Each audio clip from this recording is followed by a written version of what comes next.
Muy buenas, bienvenidas, bienvenidos a Matemáticas de Oposición. En esta ocasión vamos a seguir con el tema 60, parámetros estadísticos, las medidas de posición, las medidas de dispersión, las medidas de forma, como ya habíamos visto anteriormente, su cálculo, su significado, sus propiedades, y ahora vamos a centrarnos en las medidas de posición no central. Hemos visto ya las medidas de posición central con la media aritmética, la media geométrica, la media armónica, la media cuadrática, la mediana y la moda, y ahora vamos a centrarnos en la medida de posición no central.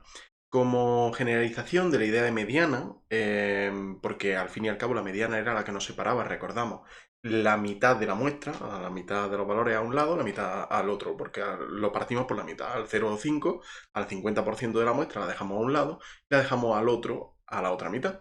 Esa es la idea fundamental de mediana. Ahora, para contabilizar la medida de posición no central, tenemos la misma idea, pero no va a ser el 50 y 50%, por lo tanto ya no va a ser central. En este caso vamos a tener la consideración pues, de dejar a la izquierda el 20% de la muestra, a la derecha el 80% de la muestra. A la izquierda el 60%, a la derecha el 40%. Esa es ahora lo que perseguimos. Y de aquí nacen lo que se llaman, lo que conocemos como cuartiles. Voy a ponerlo por aquí. Apachado. Lo he puesto con Q. No, no es con Q. Los cuartiles, ¿vale? Los cuartiles, es que si es con Q, pero si es con Q como se pone la fórmula. De hecho, los cuartiles se escriben como Q sub 1, Q sub 2 y Q sub 3. Q sub 4 también, pero Q sub 4 no tiene sentido porque como son cuartiles, los dividimos en 4 partes. Q sub 4 sería el 100% de la muestra. No tendría sentido utilizarlo. ¿Qué quiere decir? Que aquí lo que vamos a hacer son los cuartiles. Los cuartiles, básicamente, lo que hacemos es que el primero de ellos, el cuartil 1, lo que separa es el 25% de la muestra a la izquierda. Vamos a poner así, 25%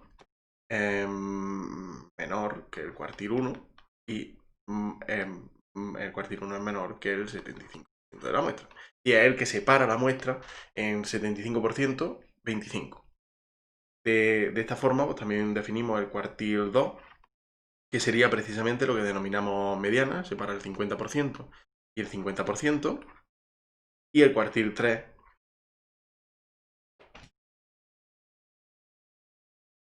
que sería el que separa el 25% de la muestra en la parte superior, el 75% de la muestra en la parte inferior. Los cuartiles son interesantes, sobre todo cuando en ejemplos en los que hemos realizado un examen y queremos ver cómo está nuestra nota en relación a la nota del resto. En este caso, queremos ver la posición que ocupamos dentro de la espiral de notas que podemos haber obtenido. Podemos tener un 8 y estar en el cuartil 1, que quiere decir que estamos en el 25% de la muestra inferior, lo que querría decir que todo el 75% de nuestros compañeros han sacado mayor nota que 8.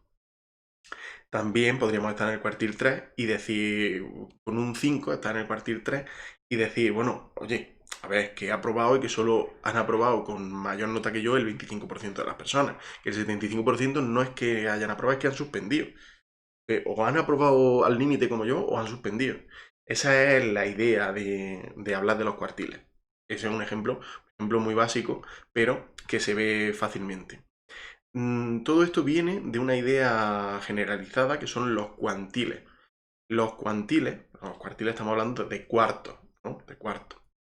Los cuantiles estarían refiriéndose a todos los posibles valores.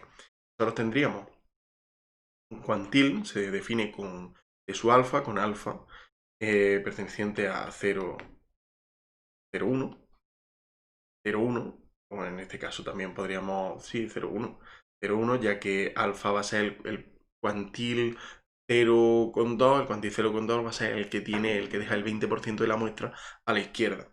Los cuantiles son muy importantes ya que nos van a definir tanto los cuartiles como otros valores distintos, que son, ya adelantamos, los percentiles y los deciles. Para poder calcularlo, para poder calcular el valor que de la muestra nos deja un número alfa, nos dejaría alfa por 100 de los datos, el este por ciento de los datos, nos dejaría a la izquierda, tenemos esta distribución, la distribución de los datos. Alfa nos dejaría, pues esto sería alfa por 100% de los datos. Sería 1 menos alfa por 100% de los datos. Ese es el C sub alfa. El C sub alfa es el valor de la distribución que nos deja alfa 100 por alfa por ciento de los datos a la izquierda, 1 menos alfa por 100% de los datos a la derecha. Es decir, el tanto por ciento correspondiente a alfa a la izquierda, el tanto por ciento correspondiente a 1 menos alfa a la derecha. En este caso lo calcularíamos de la misma forma que hemos calculado la mediana. Y de la misma forma que hemos calculado la mediana, utilizando los triángulos, Pero bueno, como ya conocemos la fórmula, la ponemos directamente. C sub alfa vendría dado por E sub i menos 1 más alfa por el número de elementos que tengamos, menos n sub i menos 1, que es la diferencia entre la frecuencia absoluta del superior y del inferior, partido por n sub i, que sería la frecuencia observada de ese intervalo concreto. A sub i, por el intervalo, la amplitud del intervalo. F sub i es el primero que supere, donde F sub i es el primero que supere o iguale al valor de alfa. Esto ya lo hemos visto anteriormente. Una vez que tengamos esto, sería la fórmula que describe cómo va a comportarse, podemos definir varias opciones. Como hemos dicho, los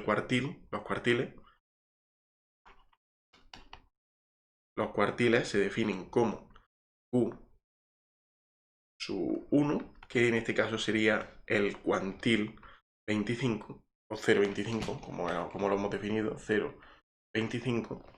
El cuartil 2, que sería el 50, que también coincide con la mediana, y el cuartil 3, que sería igual a C 0,75, y que es pues, el que deja a la izquierda el 75% de los elementos de la muestra, de los valores de la muestra, los valores observados. También tenemos lo que se llaman deciles. En lugar de ir de 25% en 25%, vamos de 10% en 10%. ¿Qué quiere decir? Pues el decil 1 sería aquel que corresponde al cuantil 0,1. El decil K sería el cuantil 0,K, donde K pertenece a 1 hasta 9. No tendría sentido, porque 10, bueno, es decir, 10 es el valor superior de la muestra, lo cual tampoco entraña mucho interés, no tiene demasiado interés. Y por último también tenemos los percentiles. Los percentiles, pues el percentil alfa es precisamente el cuantil alfa, con alfa perteneciendo a 0, 1. Todos los valores, es decir, el percentil 35, espérate, el percentil 30, así, por 100. Eso es importante. Que cuando tenemos el cuantil lo definimos con alfa, esto sería alfa por 100, ya que lo vamos a definir como porcentual, y el cuantil está definido como por 1, ¿no? En tanto por 1, con alfa perteneciente a 0,1. De esta forma, si tenemos el percentil 35, lo que tenemos es el cuantil 0,35. Y así es como funcionan los cuartiles, los percentiles, los deciles y bueno, en general los cuantiles. Ya está. Esta sería la idea fundamental de la medida de posición no central. Hemos finalizado este vídeo, así que bueno, nos vemos en el próximo. Muchas gracias por todo y adiós.